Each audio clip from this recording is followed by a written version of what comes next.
this is able to hear. Well, I'm Kathy Leonard. I'm a founding member of Chaminade Interfaith, and that's the presenting organization for tonight's Interfaith Roundtable.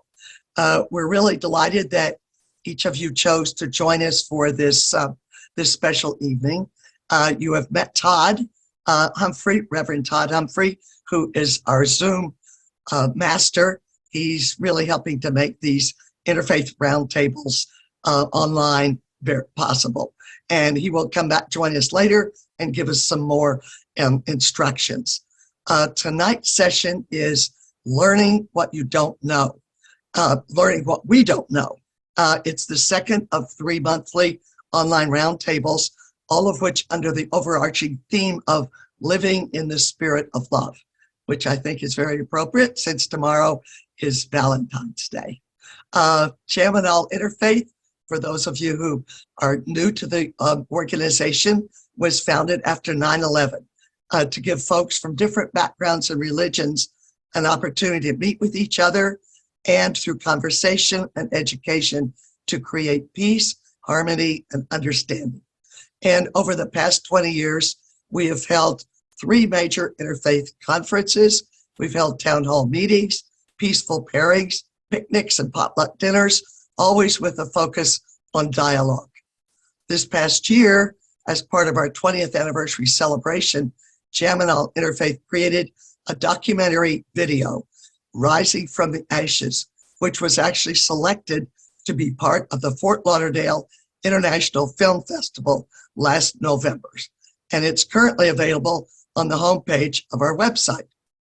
And in our online roundtable series last fall, we learned about and we discussed white Christian nationalism. Chaminade is a grassroots membership organization. So if you all value these kinds of activities, please consider joining us as a member for only $20 a year. You can look in the chat box for our website to become a member. What we'd like to do tonight is to exchange ideas and discuss in a safe place how to become more conscious of our intentions and be more aware of the impact of those intentions. How can we all learn and repair unfortunate encounters with others who are different from ourselves? How can we do better? We will explore these questions and others which provide barriers to our living in the spirit of love. We have a wonderful guest speaker who will introduce our topic, and after which we will break into small groups of about 30 minutes for discussion, and then we'll report back to the larger group. So our presenter this evening is Reverend Ruth Littlejohn.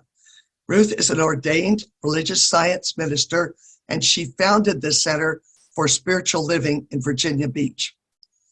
Her vision is to communicate, facilitate, and inspire wholeness for herself and others. Her educational background includes 3 master's degrees and an undergraduate degree in sociology from Norfolk State University. Currently, Reverend Ruth continues to live her vision by providing coaching in 3 areas: spiritual, executive, and diversity, and by consulting in organizational development. She is also the co-spiritual director of a group which supports spiritual and religious communities to create cultures of inclusion and belonging, the Magnificence Collective Focus Ministry. So we welcome you, Reverend Ruth Littlejohn. Well, thank you, Kathleen. I appreciate that. Thank you so much. It's good to be here. Certainly appreciate Irma extending the invitation. And before I get started, I always like to acknowledge my ancestors. Because see, I just didn't show up here. So I usually acknowledge my great enslaved ancestors, Peter and Elsie Littlejohn, and my grandparents, Johnson and Elizabeth Littlejohn, and my mother, Hazel Haley, and my father, Andrew Creighton. Because I think it's, for me, it grounds me, it reminds me how I got here. So I appreciate being here. And I'm excited about your topic because it feels so coordinated to what I'm committed to. And so our goal this afternoon, is to look at what we don't know.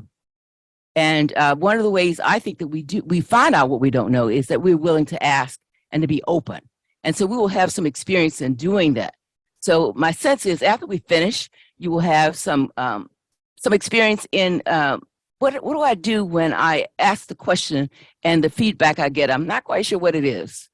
What happens when I keep getting the same question that could be a stereotype? How do I deal with that? And so that's what we'll be looking at this evening. And so I want us to start off by looking at a video. And the reason I want us to do it, because I don't know about you, I'm a visual learner. If I can see something, I can deal with it. So I know there's some of us are visual, some of us are auditory, and some of us are experiential.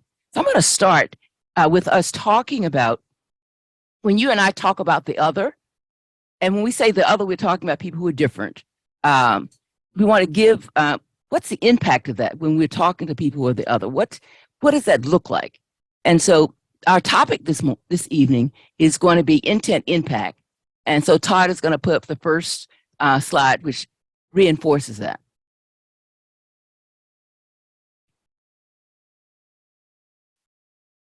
So intent impact is what we're really looking at. And so I can start off giving you a whole list of things, and I could put you to sleep, but that's not what Irma said she wanted to have happen. So what I'd like for us to do is to really jump right in and look at a 2-minute video. And what I appreciate about the video, it really breaks out what intent impact is. And it gives us an opportunity to really understand what's going on. So Todd, if you will show that, this will be a perfect time. Yo, so we're gonna give a tool to conflict resolution right now, impact versus intent. Impact and intent is when somebody says something that's offensive to the person who heard it, but the person who said it didn't say it maliciously. So let's give an example. If somebody was to walk up and try to like touch my hair and say, oh, it's so beautiful. Boom, the moment they touch your hair, there's an impact there. So that impact for me is feeling like you violated my personal space. You took away my autonomy, my authority. You took away my sense of person, my ownership of self. And then if I was to be like, whoa, I'm harmed, whoa, you harmed me. First be like, whoa, they get defensive, like, I didn't mean to do that. I was just trying to say how beautiful your hair was. Okay, I hear your intent, but first there was a huge impact because you violated my personal space. And so a good way to deal with intent and impact, listen to the other person and acknowledge the impact. Reflect on what they're saying back to you on how they've been impacted and be accountable to it. After you are accountable to the impact, you might have the space to explain what your intent was. That person may or may not want to hear it, but at least the one thing that they do want to hear is you acknowledging the impact and being accountable for that. And so me being the impacted person, I could state the impact. Hey, this is why I feel impacted. Stating that lets the other person know how they have wronged you. And then you could acknowledge the intent if you want, so the other person can let their guard down or be more willing to engage in whatever conversation needs to take place on resolving that conflict in the moment.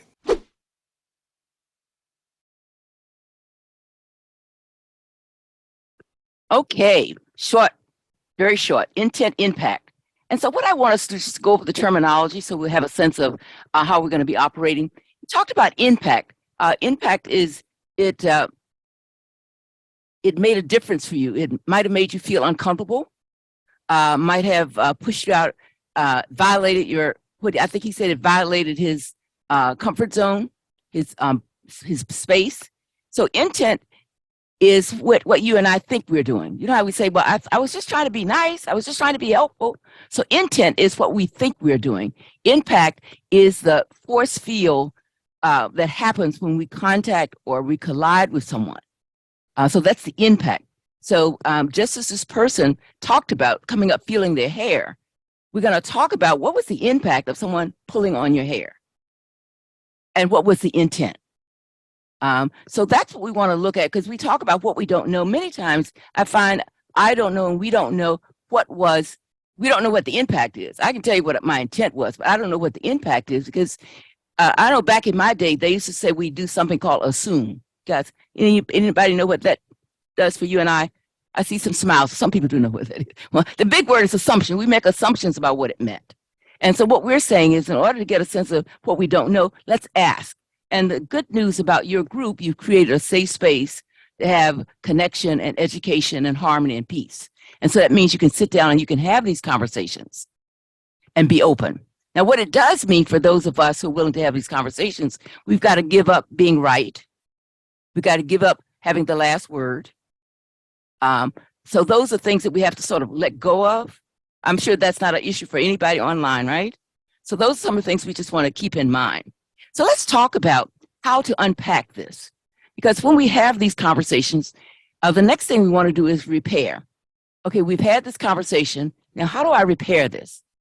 And so that's what we're going to look at. And so Reverend Todd is going to put up the second PowerPoint, which will outline the steps for how do we repair this? How do we unpack this? How do we repair this?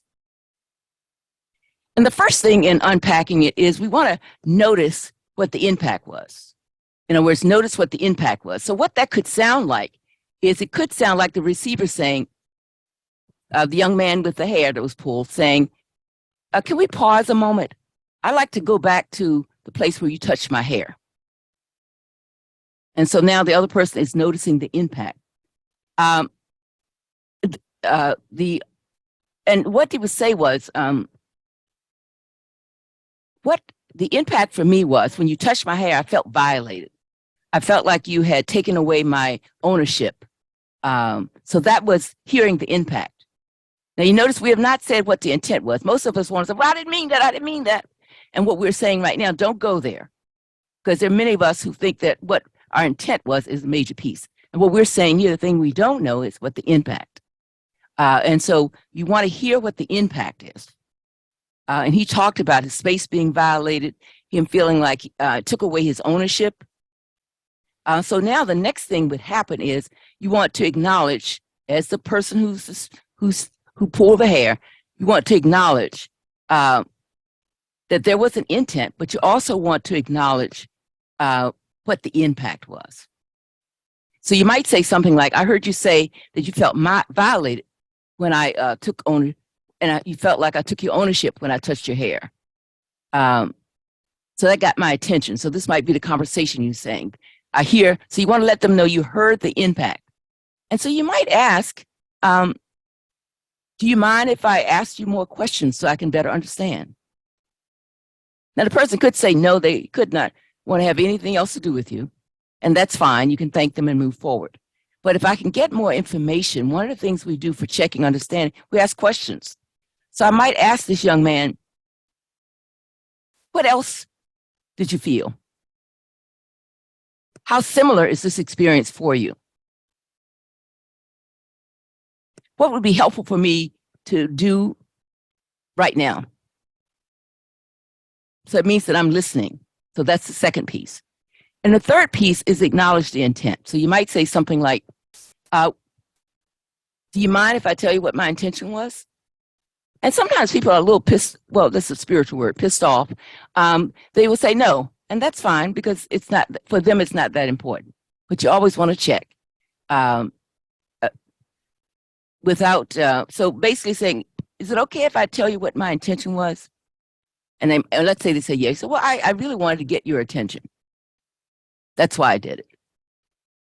And now you can just, so I simply apologize for violating your space.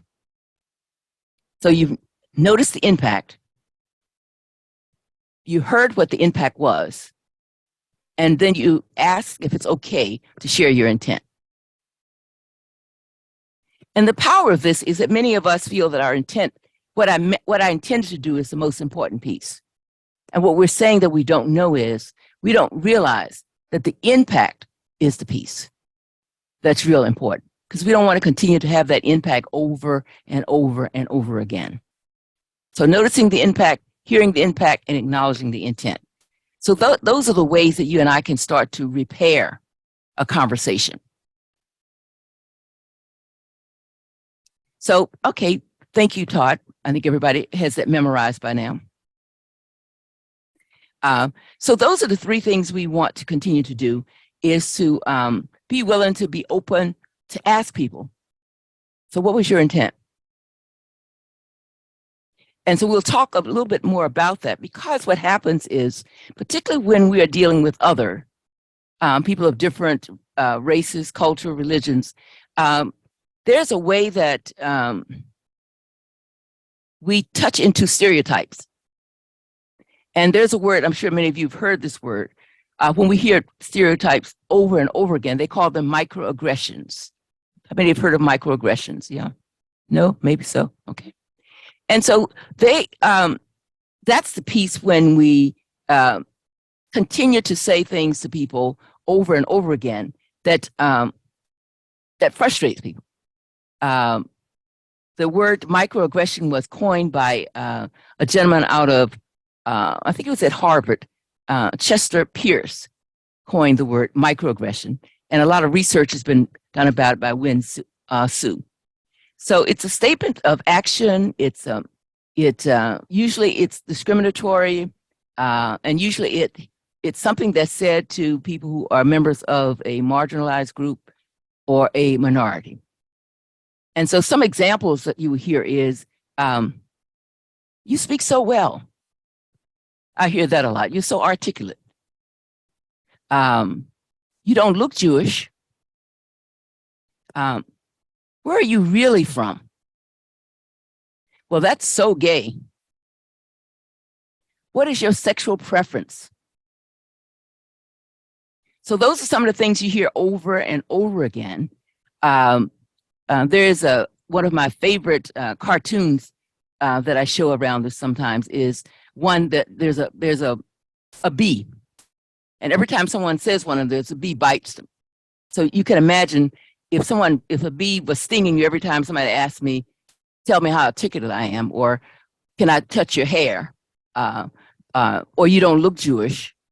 So these are the kinds of things that people say over and over again. You might say, well, I just said it once, but imagine over the years you hear that day in and day out, day in and day out. And so we call those microaggressions.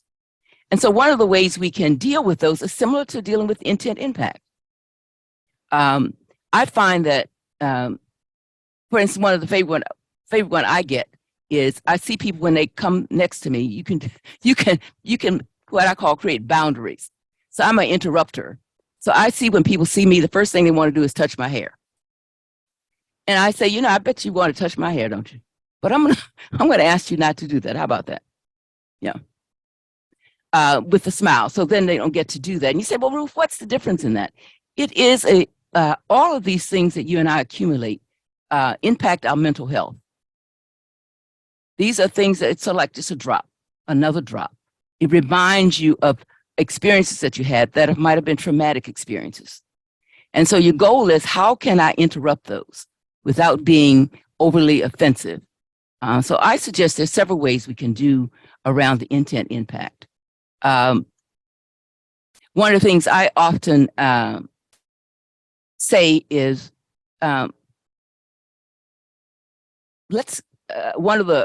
usually I try to get an ally. And what does that look like? I have been in meetings, and I will notice a person, when I'm talking, they will boil up a piece of paper so nobody can hear me. They don't necessarily write my name, what I say on the board. And then they'll start talking over me. So over the period of time, I will meet with that person and say, over the last 3 meetings, these are the things that have happened. I'm curious, what was your intent? I can tell you what was going on for me. For me, it felt like you were not interested in what I had to say. You didn't see that I brought value to the meeting. And he said, oh, no, that's not what it was, Ruth. It's just that when you're in a meeting, you're always just talking about race. And so I just got tired of hearing about it. And I said, well, would you like to hear why I'm always talking about race? And he said, yeah. I said, because I am here because people died. And I'm here because I'm representing people who are members of the African American group. And so if I'm the only one in the room and I'm not bringing it up, then I don't feel like I'm living up to my being here. And he said, well, maybe somebody else could bring it up. And I said, well, who would you suggest? This was a white male. And he looked at me, he said, well, I guess I could do it. I said, fine. I said, it's fine.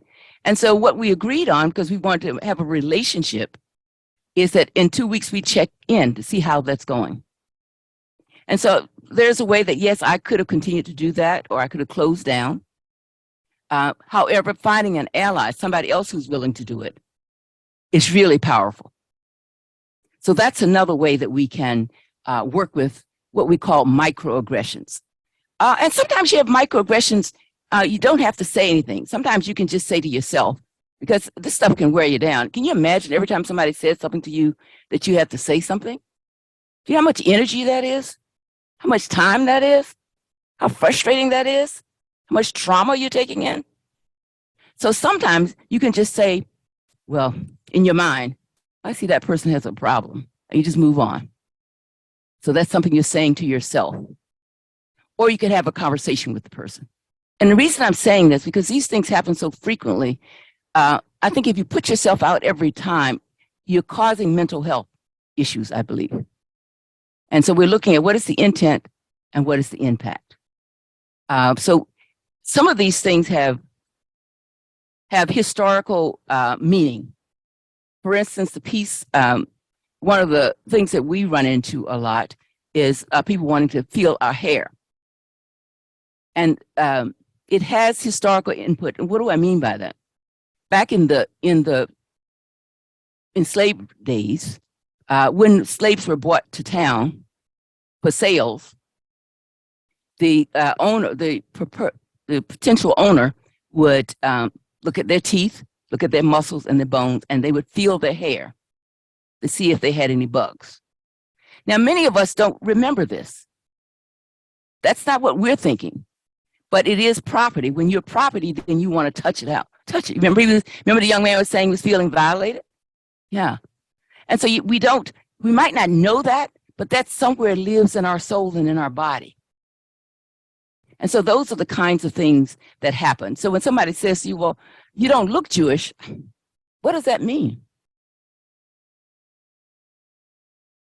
So just getting clear about getting clear whether I want to do something with it or simply hold it, or whether I want to ask, this was the impact. I'm curious, what was your intent? And be willing to hear what their intent was. But also you want to make sure that you're able to share your impact, because most of us want to talk about our intent. And those of us who are in what we call privileged roles. So what do I mean by privilege? Privilege could be by our age, our position, our ethnicity, our race, and our gender. So if I am talking to a younger person, then I would be the person in the privileged position. And so getting clear about that power. And so my using that language from a power perspective, it's even more impactful. It's even more impactful. So my time. So my point is that we want people to understand what we don't know. And generally what you and I don't know is the impact of what we are saying and how we are being. And what we're suggesting is that we can check in to find out what the impact was, get more information about how often does this happen, what would you like for me to do? And then say, would you like to hear the intent? If they say no, I apologize and move forward. Now, this is not something we do all the time, because, if we did this every time we saw somebody we'd be crazy, right? So this is the kind of thing that we do when we're trying to build a relationship or going to be working with someone, that you would take the time and say, let's look at what the intent and what the impact was. So I'm going to close. We're looking at We want to ask people, what was the impact? How did it impact me? And listen to that and hear what that means. And then ask if they'd like to have the intent. And then that's how we do the repair. So those are the pieces of getting clear about what we don't know as a way of moving forward. So I think we're at that time. Do we have any questions before I move forward? We'll take about questions during the discussion group and let you wrap up at the end. That was great. Ruth, thank you so much, because I can see we're going to have great discussion, because you've brought us a lot of very clear and thought-provoking information. This is exactly what we really need for our conversation. That's great. So we'll now be breaking into these small discussion groups for the next half hour. There will be a facilitator for each group who will guide the discussion in keeping with our Chaminade principles for interfaith dialogue. And we have to say that nothing brings Cham more pleasure than bringing people together for meaningful conversations to promote understanding and harmony. And our Chaminade principles for interfaith dialogue have been created to help foster this kind of community and understanding. So as we break into groups, we will share these principles with you. You can look at them and keep them in mind during our conversation. And there are things that make good sense, like acceptance and honesty and openness, also non-judgment, respecting each other. I like the one agreeing to disagree, and always using I statements. So during the next half hour, our groups will be discussing two different questions. One is, what impacted you the most from what Reverend Ruth shared? And two, how can you integrate her suggestions into your life? So to start with, each group is going to want to select a reporter, and that reporter will report back one single significant learning, or an aha moment from their experience together when we reconvene at 8:30.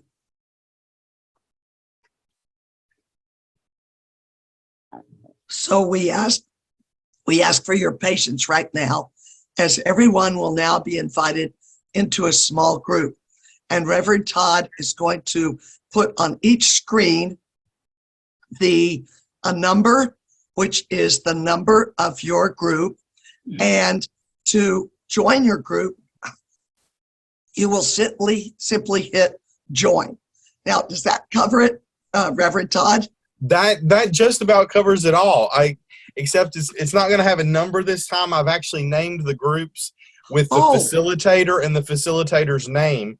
And I just want to let everyone know, our facilitators tonight, we had a number of people that have volunteered. Based on the number of people we have attending tonight, the facilitators that we are going to be able to use tonight are Ted, Audrey Gregg, Jane, Alan, Yona, and Linda. We had a few others that agreed to facilitate, and we're so thankful that you did, but we had a number of people that did not make it to tonight's session as they had planned on it. So we don't need quite as many facilitators, but we've got usually about 4 to 5 people in each group.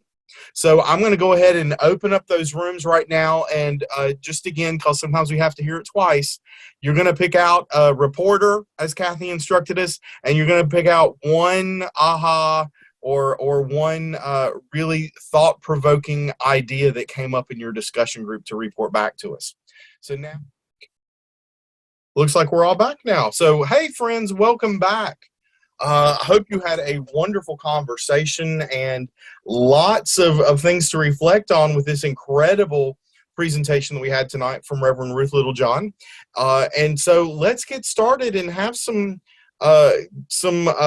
conversation and sharing of that one item that people are going to bring back and share from your group. So in Alan's group, I'm going to ask, I'm probably not going to pronounce this right because I add vowels to everything. Anunaku? will you unmute yourself and share for us? You're muted. Oh, you can't unmute. I need to fix that. Now you can unmute yourself. I apologize. Hey. Hey, it's Anunaku. You did pretty good, brother. I'll give you that. What's interesting? Okay, so the one aha, it came out at the very end. Somebody didn't have much to say in our group, so we, said we'd like to hear from you for the last 2 minutes. And it was such a beautiful, it was like the most perfect aha moment where somebody had shared something. She didn't understand, she interpreted it, and she felt offended by it, but she asked for understanding.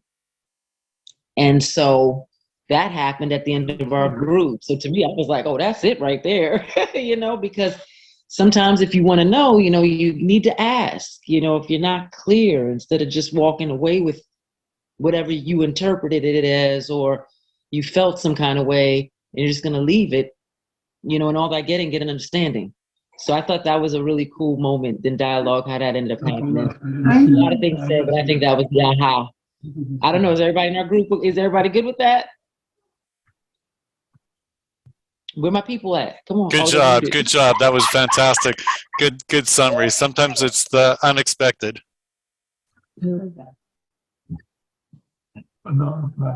Excellent. Thank you.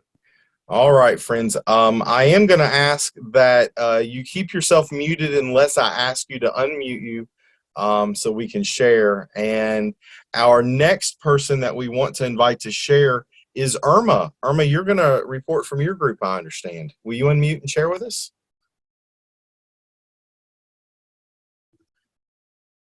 You're still muted, my friend. There we go. Of course, we ran out of time. I'm sure there were other groups that ran out of time as well. Unmute self. You're unmuted. I am now? Yes. Yeah, we can hear you. All right. There were different, Tracy was in our group, and Frank, and who else was in our group? Audrey was our facilitator, myself, and Rennie. And Rennie was from Ohio. So we were very happy to have her. We had a lot of stories about intent and, intent and impact stories. Everyone had memories were stirred. And so we really enjoyed the stories that were told and the lessons that were learned. But I think for the group at the very end, we just decided that really the terminology itself of learning how impact and intent and impact, the terminology itself, just learning it and what it means and what and how people are impacted, by your words, by your intentions. And one of the stories was about nonverbal intentions, and we had to, we talked about that because there were no words shared, but they had the courage in the end to go up to the person and say, why don't you like me? And the person would say, no, I really like you. I think you're brilliant.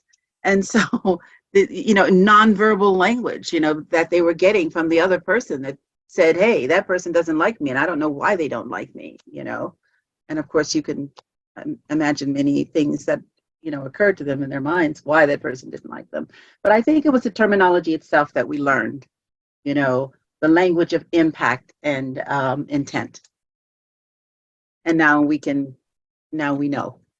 And now we have better tools to repair. Fantastic, Irma. I'm glad you had a great conversation, and I'm sorry I had to interrupt it. But we wanted to hear here in the big group. Jane, will you unmute yourself and remind me who is going to share from your group? Zev. I wrote it in the chat. Zev. Zev? Okay. But I don't have anyone named Zev. Oh, so it's Zev, under Emma. Oh no, Reed. that's right. I'm in Emma. Yeah. Because he couldn't get on his own way, so that's his partner. Yeah. Oh, great. Okay. Well, Zev, share with us. And he's Okay. my grandson. Oh, Well, even better. Welcome. Thank you. Yeah, I'm Jane's grandson. Hi, everyone. So the thing that we took away was that we can learn from the perspectives of others. But since we all come from different perspectives, whether it be, cultural, religious, generational, it's worth it sometimes to take the risk to speak to each other so we can learn, because there's obviously so many different things, whether, obviously the race and age, generation is, there's gender, there's so many different things that kind of correspond. And so, yeah, I think if you don't speak up to something, like it's up to kind of all of us to challenge that because of all the intersections. And we were thinking that listening and speaking are both very important when it comes to this, trying to not do too much of one or the other. And there's a give and take relationship that will have its own intents and impacts. And it's important to move forward through this with kindness as the intent when you can. Yeah, that was kind of the main nugget. Great nugget. Wonderful. Thank you so much for joining us tonight, and thank you for reporting. Great feedback. Yona, I'm going to invite you to unmute now and share from your group. Great. Yeah, so we had in our group, we had Sandy and Kathleen, Raven, Audrey, and Sheila.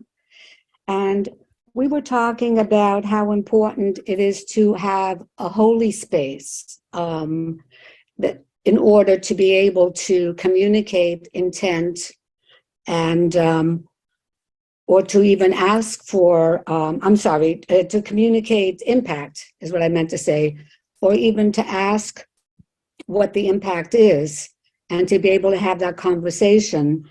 And if there is not that holy space or that safe space, and the individual does not feel appropriate to have that conversation with the person who impacted them, then there is no repair that happens.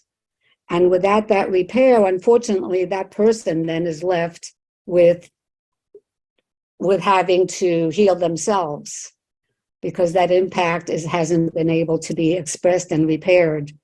So it's a big burden, and a little bit like Reverend Littlejohn was talking about with the microabrasions. Unfortunately, it's something that is harmful and one can't heal. So what a wonderful opportunity if there is a holy space or the opportunity to have that conversation, and then where intent is understood and impact is expressed, and a healing can happen and repair can happen. Really, really wonderful insight. Thank you so much, Ona. We're grateful for that. And thank you for facilitating tonight. Standalin, I'm going to ask you to unmute now and share from your group. Good evening. Good evening. Hi, everyone. We had Rosa, Kim, Ted, and myself in our group. And our biggest takeaway, we had wonderful conversation, a lot of sharing. And our biggest takeaway was the importance of finding the language that invites dialogue. That was our biggest takeaway. Thank you. What an incredible insight. I'm loving everything that I'm hearing tonight. And it's interesting to me that it's also reminding me of some of the input that we've received from some other speakers in the past year and a half. Mm-hmm. Learning how to listen, to being open-hearted, to, approaching everything and being welcoming and showing that kindness and compassion. I see these themes showing up over and over again, and I'm loving that personally. I think we have one more group. So, Moshe, David, will you unmute for us? Sure. So Fran and Irving were in my group, and Linda was a facilitator, and it was a wonderful meeting. I think the nugget we got was actually impact. Knowing that, you know, what our intent is not as relevant as actually what we do impactually. Something, you know, we humans are always full of our stories, full of our intentions and our ideas, and we have sometimes don't understand the impact of what we actually say. We may have the best intentions, but it may be interpreted completely differently. So we talked about our experiences we've had individually. You know,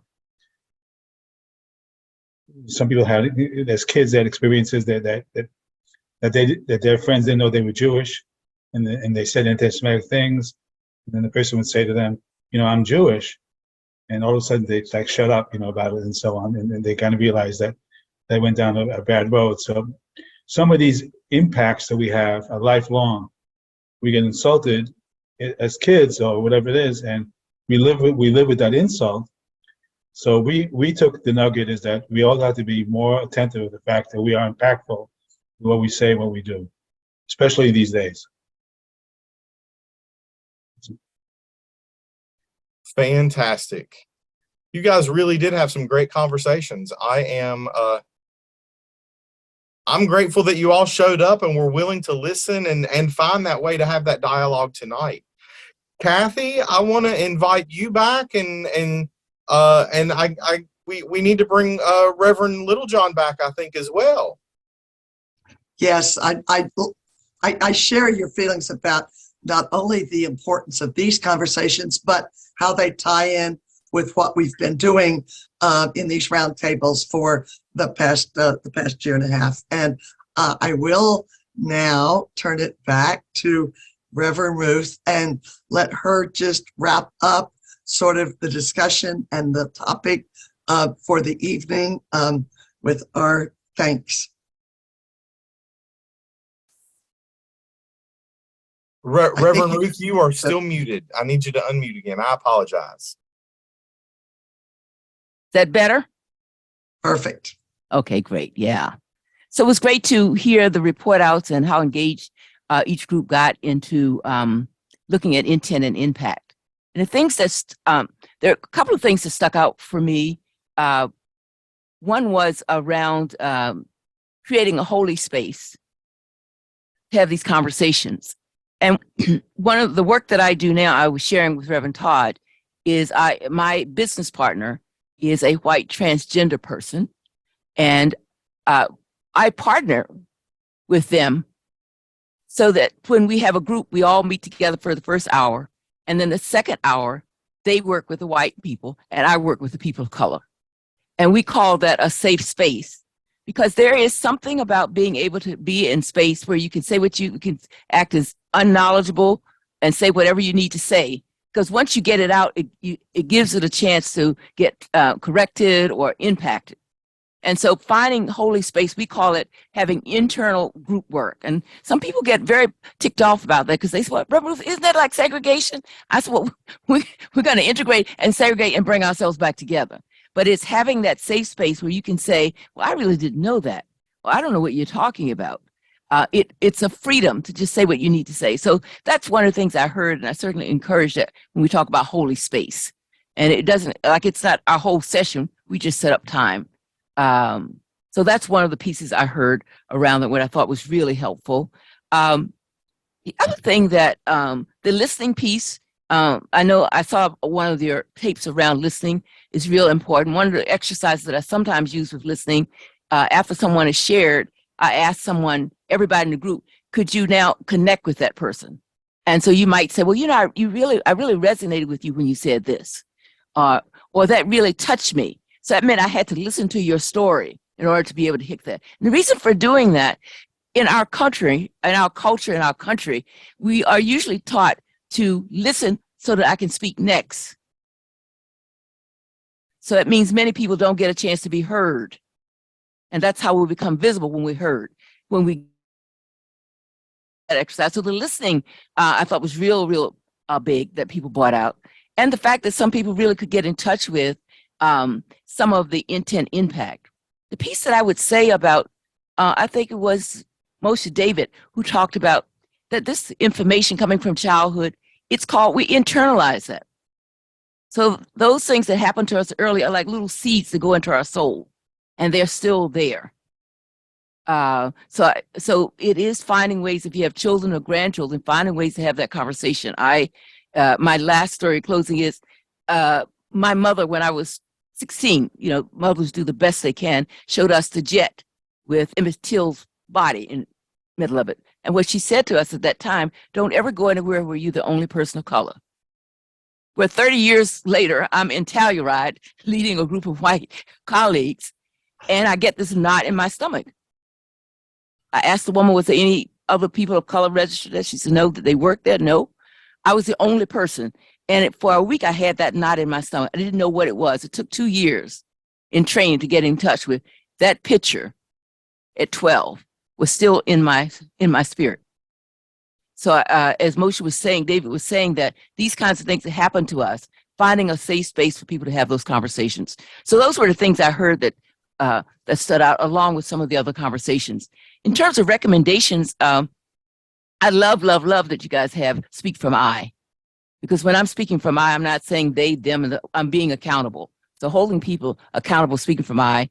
The other is, I would suggest you consider a guideline called Ouch and Educate. And how that helps is, if someone says something that you felt uncomfortable for, you could at least say ouch and educate. Maybe you don't talk about it then, but you get back to it. It's a way of putting a placeholder, is one piece. And the other, it would be the small groups would be the other thing that I would recommend. And I just think the work that you're doing is already powerful, and your willingness to continue on this path. I think in Science of Mind, our goal is a vision, is a world that works for everyone. That is our vision. And I think the work that you're doing allows us to move closer to a world that works for anyone, for everyone. So I appreciate each of you listening. I appreciate Reverend Todd and his help, and Irma in inviting me. So thank you so much. It was ouch and educate. Ouch. O-U-C-H and educate. Ouch. Okay. Got it. Good. Thank you. Mm-hmm. Well, this was very, very, very meaningful and very touching. I think you've opened our hearts as well as our minds tonight, and we can't thank you enough, Ruth, for being with us. Mm-hmm. And thanks to everyone who was in here tonight, and especially to those who have been facilitating and reporting, and to those who agreed to facilitate and offered, and we'll ask you to do it again another time. I'd like to say also, if you appreciate this kind of event, and if you want to see this kind of work continue, we do need your support. Please become a Jaminal Interfaith member. Membership starts at only $20 a year. Now, we are going to put up the direct link to our membership page on the chat, and you can go to the JaminalInterfaith.org website and click on the tab. So either way, you can copy on the chat, just copy and paste how to become a member, and then put it in when this program is over, or you can just go to the website and hit the tab for Become a Member. Either way, we need you, we want you, we value your contributions and your support. Our next Interfaith Roundtable is going to be exactly a month from now, on March 13th at 7:30 p.m. The third in our series of Living in the Spirit of Love is going to be, We're Talking, Now Let's Communicate. This session is also free of charge, but you need to register on Eventbrite for each session separately. So that link will be on our website, thejaminalinterfaith.org, and you will receive an email invitation and a reminder. We want you to join us again. Let's continue this conversation. And one more thing, we're also looking for volunteers, especially if you're someone who has technical skills and would like to help us do postings and assist our social media volunteers. Again, I really want to thank you, Reverend Ruth and Reverend Todd, each of you as facilitators and our participants. It's been a joy and an eye-opener this evening, and we want to continue this work and this kind of conversation. Yeah. Have a happy Valentine's Day and a Yeah, really bless good you. evening.